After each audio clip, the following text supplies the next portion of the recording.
Hey GBs, it's Jessica here with another quick tip to make your game dev and crowdfunding go so much smoother. Have you ever taken a new game that you're working on to a convention or meetup or even a local game store? You've had a bunch of people play it, get all excited, and they want to know how they can stay updated when it's going to be for sale, whether you're running a Kickstarter or putting it on Steam. They want to stay involved. They want to be part of the process. Well, of course, you can give them your website address and hope and cross your fingers that they go and check out that link at the right time.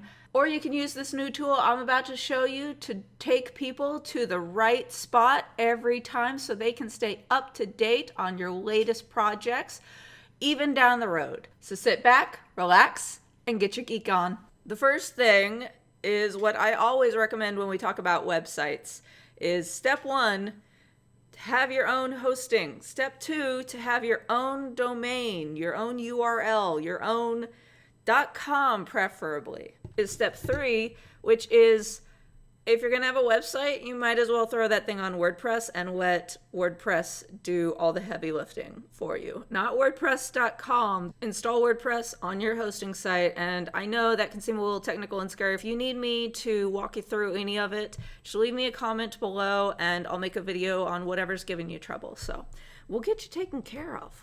You're going to go down here to Plugins, Add New, and you are going to search for Pretty Link Lite. If it's not installed on your site yet, you just click the little install button and then it'll install, and then right about here is a link that will say activate. Make sure you activate your plugins because they do you no good if they're not activated. They won't work. Find the link for Pretty Link. It's going to be this little star, and we're going to add a new link. So I'm going to link this to, I have to look around my camera, the page for Happy Planets, which is that URL right there.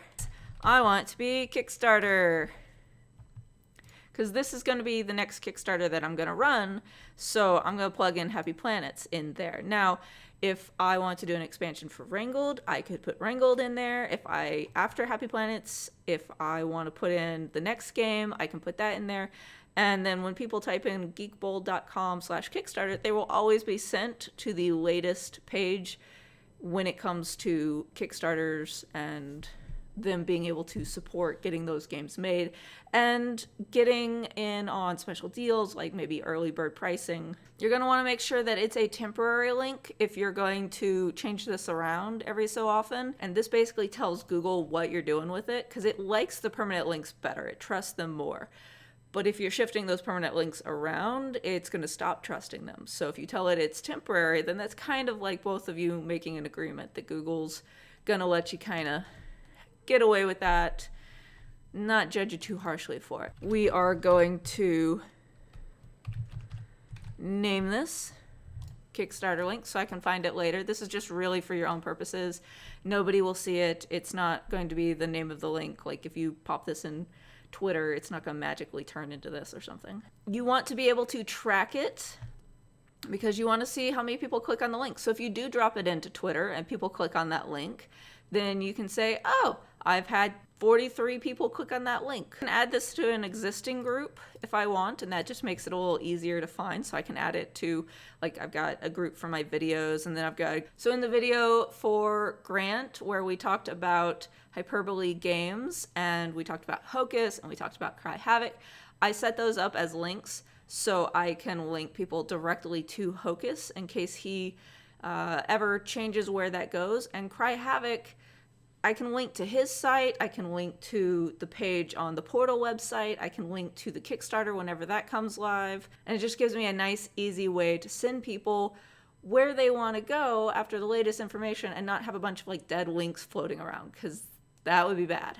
Now, since this is on my own site, I want to make sure that this box is not checked. SEO, if you've never heard about it, is a very deep rabbit hole. It stands for Search Engine Optimization, and it's basically how much Google likes you. And in the case of Cry Havoc, I could set this up to point at first the Hyperbole Games site, and then I could set it up to point at the Portal website, And both of those are pretty awesome sites, and I want to let Google know that they're awesome. So I'm going to go ahead and leave that blank. But later on, once it gets published and it's up on like Amazon, and I want to send people to purchase the game, I can use that exact same link and just update it. But at that point, Amazon doesn't need my help. Google already knows it's awesome. So I'm going to hit no follow, and I'm going to keep that SEO power to myself and on my site, because I don't need to be going and sharing that. If you think about it kind of like a bucket, you don't want to leak in that bucket unless you mean to share some of that SEO power with your friends and sites that need it. Amazon doesn't need it. Don't worry about it.